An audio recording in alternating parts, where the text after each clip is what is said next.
my second solo, I was in the flight room doing my pre-flight, mapping out basically where I was going to fly, and you do a little flight plan and you submit that so people know where you're going, just in case something happens.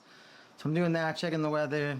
Once that's done, I start walking out to the airplane, and as I'm walking out to the airplane, I pass my instructor. He was coming in from another flight where he was teaching another student. So I passed him on the way out to the plane, and I asked him if it was okay if I do touch and goes at this small little airport called Coolidge. It was about 25 miles to the southeast of Williams Gateway Airport, where I was learning how to fly. And he says, yeah, no problem. You can go do touch and goes. Well, in hindsight, he shouldn't have said yes, because when you're in training, you can only land at the same airport you took off from when you're soloing. He should have said no, but he said yes. Apparently, he didn't know the rule. I know that because when I made it back alive, he's like, don't put that in your flight plan, because I shouldn't have said yes. Well, luckily, I didn't die that day, but I came pretty darn close. So I walk out to the airplane, I do my checklist, check the outside of the airplane, check the tires, check the flaps. I start up the plane at that point and start taxiing towards the runway, and there's about 4 planes ahead of me.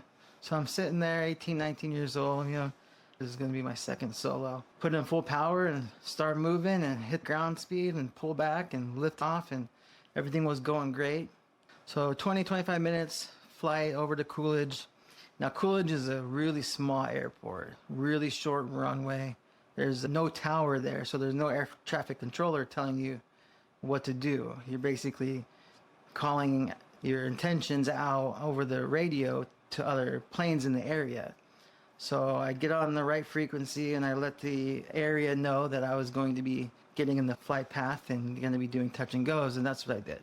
I got on the flight path, flew past the runway, turned left, got the runway on my left, so I turned left again and lined up the runway straight ahead. And I'm coming down, nice glide path, and everything was looking good, but I overshot the landing a little bit, which typically was no big deal, because at Williams Gateway, the runway is long enough you can land the space shuttle. So if you overshoot it, it's no big deal. But here the runway was extremely short, and I overshot it, and my plan was to touch and go back up. But when I touched, I realized that I was running out of runway, and there wasn't enough runway for me to pull power back in to take back off. So luckily, I stopped myself from continuing on and ending up off the end of the runway. I stopped, and I'm 18, 19 years old, and in a small little airport in Coolidge, almost like a dirt runway. And now I hadn't done my research on this airport because I hadn't planned on stopping, so I didn't even know which way to go, left or right. But I knew I had to get off the runway because I didn't want to get hit by another plane coming in